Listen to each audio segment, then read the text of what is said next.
इतिहासकार और महात्मा गांधी जी के पौत्र राजमोहन गांधी ने अपनी किताब पटेला लाइफ में इस बात का जिक्र किया था कि सरदार पटेल साहब को कश्मीर में बहुत दिलचस्पी नहीं थी,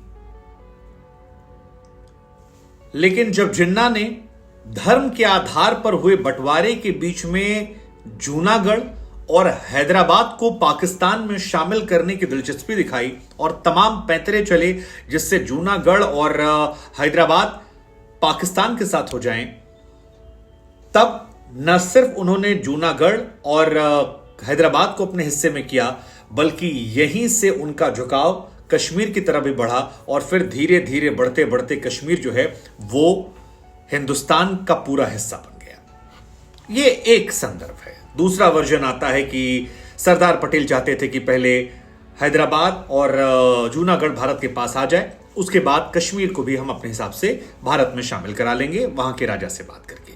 लेकिन जिस आधार पर जूनागढ़ और हैदराबाद में भारत का हिस्सा मजबूत होता था, वही तर्क कश्मीर में उल्टा पड़ता था। यह कहानी हम आपको इसलिए सुना रहे हैं क्योंकि 15 अगस्त 1947 को देश भले आजाद हुआ, लेकिन जूनागढ़ भारत का हिस्सा 9 नवंबर साल 1947 को बना था, यानी आज के दिन बना था। और इसीलिए हमें लगा कि जूनागढ़ की कहानी जो है आज आपको विस्तार। तो जी 1947 साल था। जुलाई में ब्रिटिश हुकूमत ने भारत की तमाम रियासतों को यह मौका दिया कि इंडियन इंडिपेंडेंट एक्ट के तहत आप चाहें तो भारत में शामिल हो जाएं, चाहें तो पाकिस्तान के साथ चले जाएं, या अगर आपको लगता है कि आप इंडिपेंडेंट रह सकते हैं तो आप इंडिपेंडेंट भी रह सकते हैं।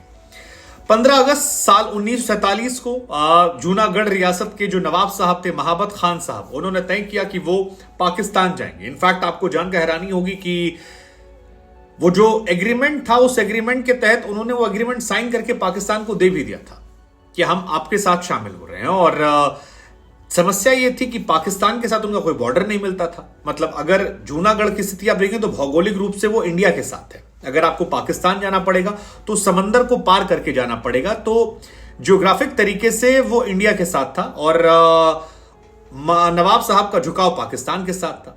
बड़ी बात यह थी कि जो यहां की आबादी थी, 80% आबादी जो थी वो हिंदुओं की थी और वो पाकिस्तान की जगह इंडिया के साथ रहना चाहती थी।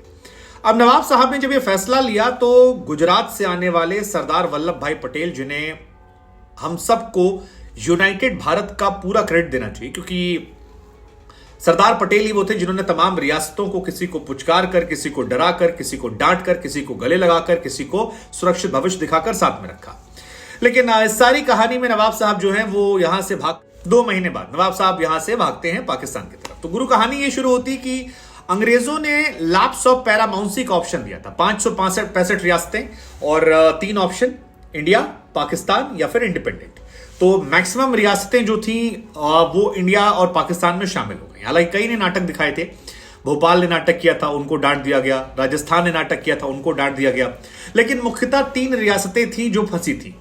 एक हैदराबाद, दूसरी जूनागढ़ और तीसरी आपकी कश्मीर। हैदराबाद और जूनागढ़ की कहानी एक तरह थी। 80% लोग जो यहां पर हैं, 80 to 85% वो हिंदू थे। शासक जो था वो मुस्लिम था। कश्मीर में कहानी इसके बिल्कुल उलट थी। वहां पर 80% आबादी मुस्लिम थी, शासक जो था वो हिंदू था और कश्मीरी मुसलमान वहां थे। और जिन्ना के हिसाब से जो 2 नेशन थ्योरी आई थी, तो उसमें टेक्निकली उनका दावा कश्मीर पर जा रहा था, लेकिन उनका लालच जूनागढ़ और हैदराबाद पर जा रहा था।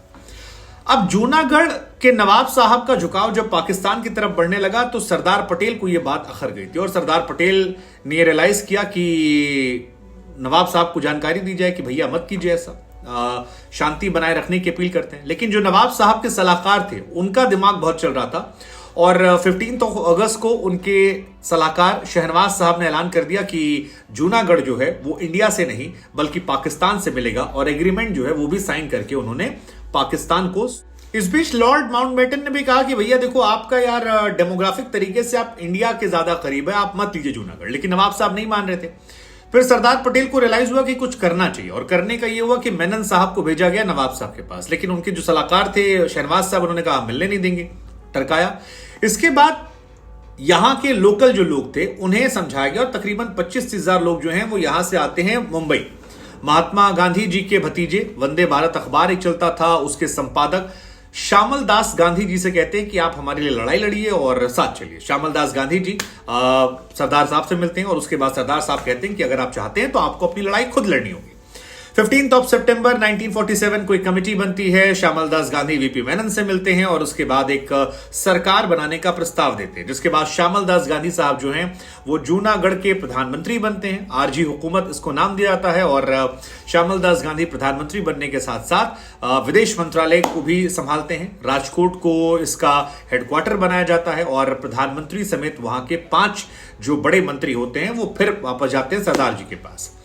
23 सितंबर 1947 को आरजी हुकूमत का फैसला हुआ। 15 सितंबर को एक घोषणा पत्र बना, बाकायदा जारी किया गया और इसी के बाद विरोध शुरू हो गया। आरजी हुकूमत जो है वो हंगामा करवाती है। 40 दिनों में 160 गांवों पर कब्जा कर लेती है और नवाब साहब को रियलाइज होता है कि अब मामला नहीं बनने वाला। वो पाकिस्तान से कहते हैं। अब नवाब साहब पाकिस्तान से हेल्प मांगते हैं, पाकिस्तान से हेल्प आती नहीं है वहां, क्योंकि रास्ता दूर था। नवाब साहब परेशान होते हैं इंडिया से, क्योंकि इंडिया से मिलने से मना कर दिया था, तो इंडिया ने खाने पीने की सप्लाई जो है यहां बंद कर दी थी। नवाब साहब परेशान होने लगे, व्यापार से लेकर तमाम चीजों के लाले पड़ने लगे।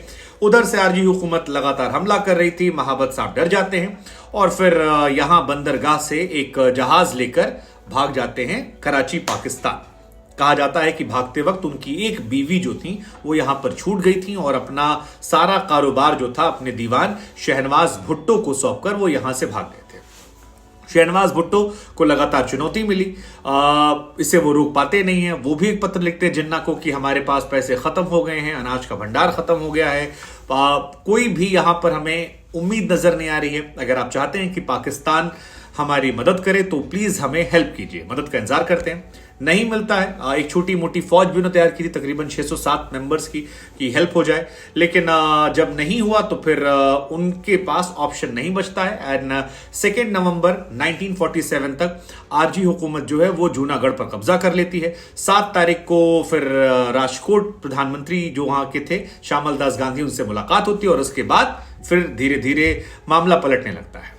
शहनवाज पलटते हैं, कहते हैं कि भैया इंडिया से मिल जाए और 9 नवंबर 1947 को जूनागढ़ जो है वो इंडिया का, जूनागढ़ इंडिया का हिस्सा बन जाता है। उधर पाकिस्तान ने एक मामला इसको लेकर यूएन में डाल दिया है।